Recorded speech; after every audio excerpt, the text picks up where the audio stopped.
नमस्ते बच्चों। आज की इस क्लास में हम कक्षा 6 की गणित की प्रश्नावली 3.5 के 1 से 6 तक के सवालों को हल करेंगे। इससे पहले के वीडियो में हमने प्रश्नावली 3.4 तक के सवालों को हल कर लिया है, जिनका लिंक आई बटन और डिस्क्रिप्शन में दिया हुआ है।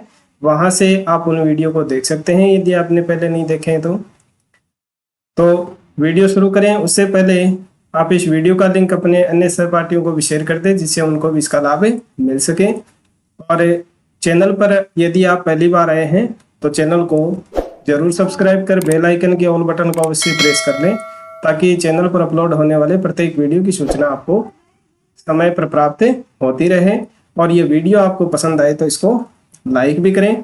तो चलिए आज की क्लास है वो हम शुरू करते हैं और हल करते हैं इस प्रश्नावली के एक एक सवाल को। सबसे पहले देखिए पहला सवाल 3.5 की प्रश्नावली का पहला सवाल है। उसमें कुछ कथन दिए गए हैं, उन कथन में कौन सा कथन सत्य है और कौन सा असत्य है ये हमें बताना है। तो देखिए पहला जो कथन है वो इसमें दिया गया है।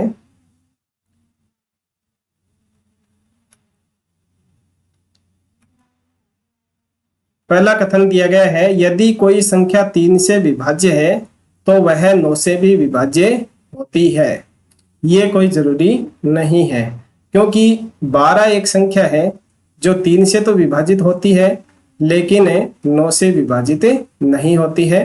तो जो पहला कथन है वो असत्य हो गया। फिर जो दूसरा बी वाला कथन है उसमें दिया गया है, यदि एक संख्या 9 से विभाज्य है तो वह 3 से भी अवश्य विभाज्य होगी। यह सत्य है, क्योंकि 9 से जितनी भी संख्याएं विभाज्य होंगी वो 3 से भी विभाज्य होती हैं। जैसे 18 है, 27 है, 36 है, ये सब संख्याएं हैं वो 3 से भी विभाजित होती हैं। सी का कथन है, एक संख्या 18 से भी विभाज्य होती है यदि वह 3 और 6 दोनों से विभाज्य हो। तो यानी 3 और 6 का जब हम गुणा करते हैं तो 18 आता है। तो यानी जो 18 से विभाज्य होगी वो 3 और 6 इन दोनों से भी विभाज्य होती है। जैसे 36 है, 36 संख्या है वो 18 से विभाजित होती है, तो 36 से 3 से विभाजित होती है और 6 से भी विभाजित होती है। तो ये सी वाला कथन है वो भी सत्य है। फिर है डी का, यदि एक संख्या 9 और 10 दोनों से विभाज्य हो तो वह 90 से भी विभाज्य होती है।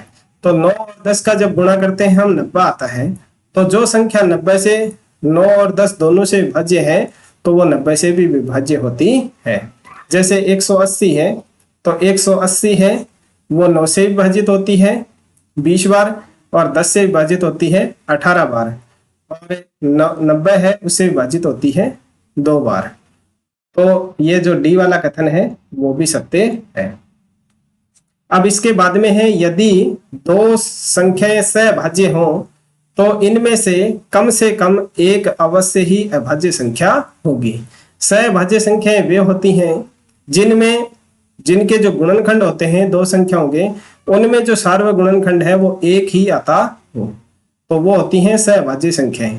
तो ऐसी दो संख्याएं जो सहभाज्य हैं उनमें कम से कम एक अभाज्य हो, ये कोई जरूरी नहीं है।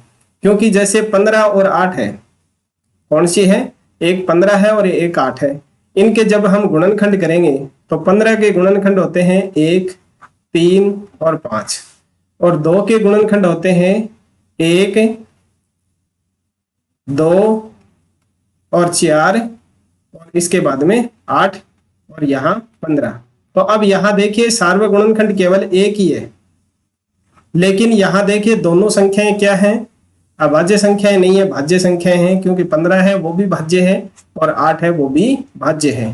तो यह कोई जरूरी नहीं है कि दो संख्याएं सहभाज्य हैं तो उनमें से एक संख्या अभाज्य संख्या हो। तो ये ई वाला कथन है वो असत्य है, असत्य है। फिर देखिए एफ वाला, 4 से विभाज्य सभी संख्याएं 8 से भी अवश्य विभाज्य होनी चाहिए। ये कथन है वो भी असत्य है। अब असत्य क्यों है? क्योंकि देखिए 12 एक संख्या है, 12 है वो 4 से तो विभाजित है लेकिन 8 से विभाज्य नहीं है। तो एफ वाला कथन भी गलत है। जी का देखिए 8 से विभाज्य सभी संख्याएं 4 से भी विभाज्य होंगी, ये कथन है वो बिल्कुल सत्य है। क्योंकि 8 से जितनी संख्याएं विभाज्य होंगी, 8 के जितने भी गुणज हैं वो 4 के भी गुणज होते हैं। जैसे 16 है तो 16 8 का भी 8 से विभाज्य है और 4 से भी है। इसके बाद में 24 है तो 24 4 का भी 4 से भी विभाज्य होती है। अब h का देखिए यदि कोई संख्या दो संख्याओं को अलग अलग पूरा पूरा विभाजित करती है तो वह उनके योग को भी पूरा पूरा विभाजित करेगी, ये कथन है वो भी असत्य है। क्यों है असत्य? क्योंकि देखिए 15 और 5 है, ये दो संख्याएं हैं। अब इनको 5 जो संख्या है वो अलग अलग तो पूरा पूरा विभाजित करती है। सॉरी, ये नहीं, दूसरा उदाहरण लीजिए। जैसे 15 और 12 है, 15 और 12 ये भी होगी।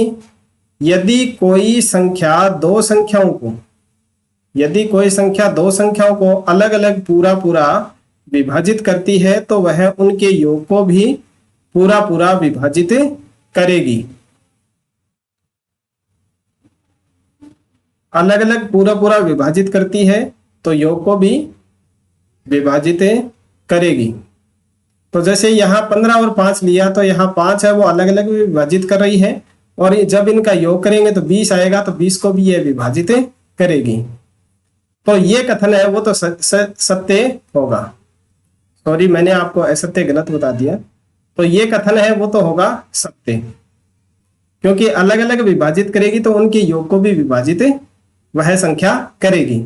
लेकिन आई वाला देखिए, यदि कोई संख्या दो संख्याओं के योग को पूरी तरह विभाजित करती है तो वह संख्या उन दोनों संख्याओं को अलग अलग भी विभाजित करती है, ये कथन है वो असत्य है। क्या है? जो आई वाला कथन है वो असत्य है। क्यों है? जैसे मान लिया एक 20 संख्या है, 20 के योग को 5 है वो पूरी बार विभाजित करती है, ठीक है। लेकिन अगर इस 20 के हमें दो टुकड़े कर दें, यानी 17 + 3 कर दें, तो यहां देखिए दोनों ही जो संख्याएं हैं वो यहां इस 5 से विभाजित नहीं होंगी, क्योंकि दो संख्याओं का योग है वो 20 है, वो तो 5 से विभाजित हो रहा है। लेकिन यहाँ इसको 17 और 5 कर दिया तो यह 20 से विभाजित नहीं होगा। इसी तरह से अगर हम इसको कर दें 12 + 8, तो यहां देखिए 3 है, या इसको और तरीके से कर सकते हैं आप, जैसे 5 वाला है तो 10 + 10 कर दिया। इसको अलग अलग होने चाहिए, लेकिन 17 और 3 है वही सही रहेगा। 17 और 3 में यहाँ किसी भी ये जो गुणनखंड है उसको ये 5 है वो पूरी बार विभाजित नहीं करता है। तो यानी दो संख्याओं के योग को अगर कोई संख्या पूरी बार विभाजित करती है तो उन दोनों को अलग अलग भी वह विभाजित करे, यह निश्चित नहीं है। तो ये आई वाला कथन है वो असत्य हो जाएगा। अब देखिए नेक्स्ट 2 का सवाल है, उसमें यह भिन्न भिन्न गुणनखंड के वृक्ष दिए गए हैं, उनमें जो अज्ञात संख्या है यानी जो क्वेश्चन मार्क लगा हुआ है वो संख्या हमें बतानी है। तो यहाँ देखिए 60 है, उस 60 के 2 वृक्ष दिए गए हैं, एक तो ये दिया गया है और दूसरा ये दिया गया है। सबसे पहले 60 के 2 गुणनखंड किए गए 6 और 10, फिर 6 के 2 गुणनखंड और किए गए हैं, उनमें से एक गुणनखंड तो 2 है, लेकिन यहाँ जो दूसरा गुणनखंड क्या होगा वो हमें ज्ञात करना है। तो 2 को कौन सी संख्या से गुणा करें कि वो 6 हो जाए, तो ऐसी संख्या होगी 3, 2 3 6। अब यहाँ दूसरा गुणनखंड इसका था 10, 10 में से एक गुणनखंड यहाँ 5 दिया गया है, तो दूसरा कौन सा होगा, यहाँ 5 को 2 से गुणा करने पर 10 आता है, तो यहाँ 2 आ जाएगा। फिर यहाँ देखिए दूसरा गुणनखंड वृक्ष दिया गया है, 60 को दूसरी तरीके से गुणनखंड किया, यहाँ 30, और दूसरा कौन सा होगा, 2 होगा। 30 को जब 2 से गुणा करते हैं तो 60 आता है। फिर यहाँ देखिए 30 के 2 गुणनखंड और किए, उनमें से एक तो है 10, तो दूसरा कौन सा होगा, 3, 10 3 30।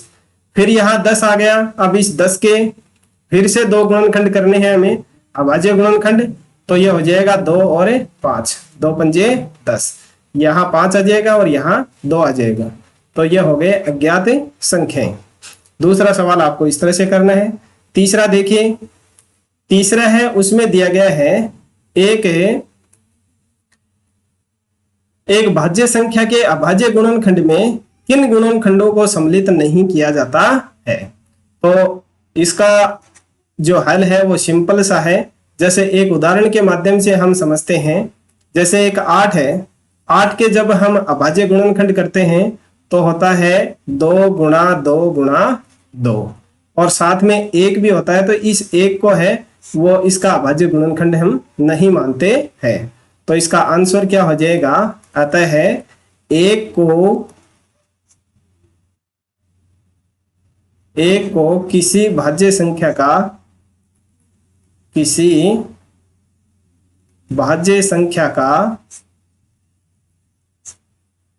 संख्या के गुणनखंडों में शामिल नहीं किया जाता है। गुणनखंडों में सम्मिलित नहीं किया जाता है, सम्मिलित नहीं किया जाता है। यह हो जाएगा आपके इसे 3 के प्रश्न का आंसर। अब देखिए चौथा प्रश्न दिया गया है 4 अंकों की सबसे बड़ी संख्या लिखिए। तो आपको पता ही है 4 अंकों की सबसे बड़ी संख्या क्या होती है। सबसे बड़ा अंक 9 है, उसको हम 4 बार लिख देंगे। तो आंसर क्या होगा, 4 अंकों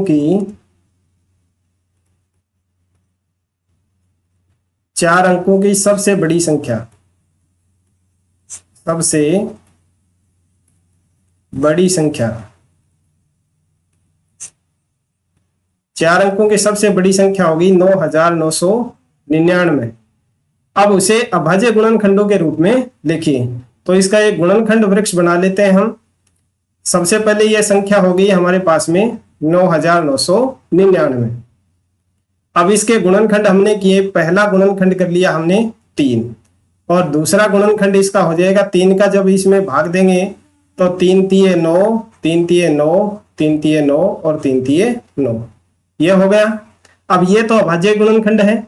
अब इसके दोबारा हम गुणनखंड करेंगे तो एक गुणनखंड इसका 3 हो जाएगा, और जब 333 है उसमें 3 का भाग देंगे तो आएगा 1 1 1, ठीक है, 1111। अब ये अभाज्य गुणनखंड हो गया 1111 है, उसमें फिर से हम भाग देंगे तो सबसे इसमें कौन सी संख्या भाग जाएगा, यानी 11 का जाएगा। 11 से पहले कोई भी अभाज्य संख्या है उसका भाग इसमें नहीं जाएगा, और 11 का भाग देंगे तो 11 एकम 11, फिर 0 बचेगा, 1 उतार लेंगे, फिर 11 का भाग नहीं गया तो 1 और उतारेंगे तो 1 0 लगा देंगे यहाँ, और फिर 11 एकम 11, तो 11 101। तो यानी जो 4 अंकों की सबसे बड़ी अभाज्य संख्या है उसके गुणनखंड क्या हो जाएंगे। तो इसका आंसर आप लिखेंगे, यहां आता है 4 अंकों की जो सबसे बड़ी संख्या थी 9999 के अभाज्य गुणनखंड होंगे, अभाज्य गुणनखंड होंगे। कितने होंगे, 3 गुणा 3 गुणा 11 गुणा 101। यह हो जाएगा आपके इस चौथे प्रश्न का आंसर। अब देखिए 5 का प्रश्न है, उसमें दिया गया है 5 अंकों की सबसे बड़ी संख्या, 5 अंकों की सबसे छोटी संख्या, 5 अंकों की सबसे छोटी संख्या लिखिए और उसे अभाज्य गुणनखंड के रूप में लिखिए। तो जिस तरह से आपने 4 अंकों की सबसे बड़ी संख्या लिखी, उसी तरह से 5 अंकों की सबसे छोटी संख्या लिख देंगे, और उसी तरह से आपको इसको भी हल करना है चौथे सवाल की तरह ही। 5 अंकों की सबसे छोटी संख्या, सबसे छोटी संख्या है, कितनी होती है, यानी 1 लगा करके उसके 4 शून्य लगा देंगे, तो ये हो गई 5 अंकों की सबसे छोटी संख्या। अब इसको भी हम जो वृक्ष गुणनखंड है उसके रूप में लिख करके हल कर लेंगे। तो देखिए ये हो गए अपने 10,000, ठीक है। अब इसका एक गुणनखंड हो जाएगा 2 और दूसरा जो गुणनखंड है वो हो जाएगा 5,000, ठीक है। ये आ गया अभाज्य गुणनखंड। अब इस 5 के दोबारा 2 अभाज्य गुणनखंड हम और कर लेंगे। तो एक हो जाएगा 2 अभाज्य गुणनखंड और एक हो जाएगा 2,500, ठीक है। अब फिर 2,500 है उसको दोबारा अभाज्य गुणनखंड के रूप में लिख देंगे। तो यहाँ एक गुणनखंड हो जाएगा 25 और एक हो जाएगा 100, ठीक है। अब 25 है उसके भी हम 2 गुणनखंड और कर देंगे, 5 गुणा 5, ठीक है। इनको आप इस तरह से लिख दीजिए, ये एक वृक्ष गुणनखंड बन जाएगा। ये हो गए 5 × 5 25, तो ये तो दोनों अभाज्य आ गए। अब ये 100 है, इस 100 के फिर से हम 2 गुणनखंड लिख लेंगे, 10 और 10, यानी 10 को 10 से गुणा करते हैं 100 आता है। तो 10 है वो फिर से अभाज्य नहीं हुई, तो इनके 2 गुणनखंड और कर देंगे हम 2 गुणा 5, तो 2 है वो अभाज्य आ गया, 5 भी अभाज्य आ गया। इसी तरह से ये 10 है, इसके भी 2 गुणनखंड हो जाएंगे, 5 और 2। तो इस तरह से जो 10,000 है उसके गुणनखंड क्या होंगे, अभाज्य गुणनखंड, अभाज्य गुणनखंड, गुणनखंड होंगे कितने हुए, यानी 1 2 3 4 तो हो गए 5 और 2 हो गए 2। तो इसके अभाज्य गुणनखंड हो जाएंगे 2 गुणा 2 और 5 गुणा 5 गुणा 5 गुणा 5। तो ये हो जाएगा आपके इस 5 के प्रश्न का हल। अब देखिए छठा प्रश्न। 6 का प्रश्न दिया गया है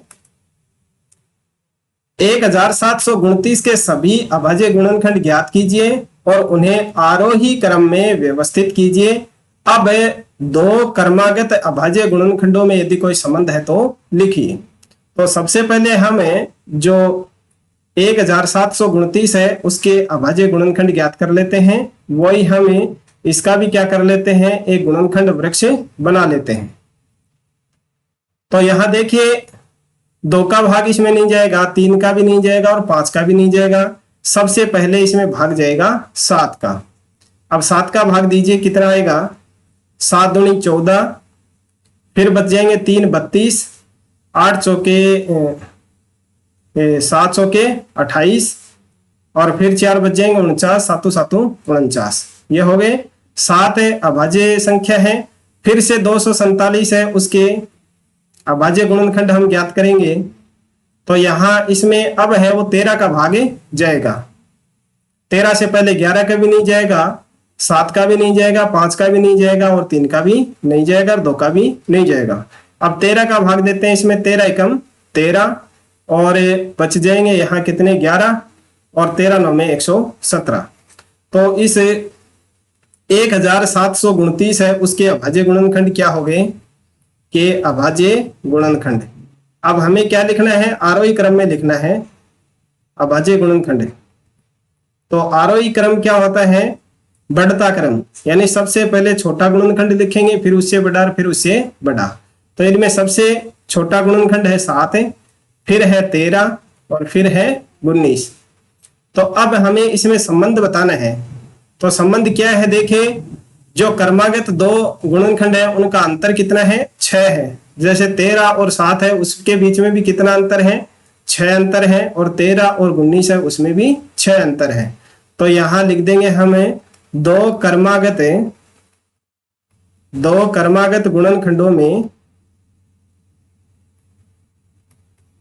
गुणनखंडों में अंतर 6 है।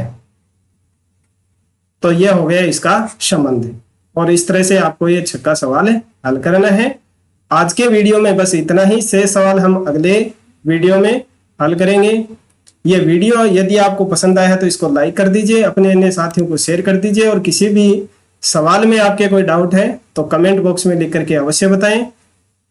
वीडियो को छोड़ने से पहले चैनल को सब्सक्राइब करना ना भूलें। मिलते हैं अगले वीडियो में, तब तक के लिए नमस्कार, थैंक यू।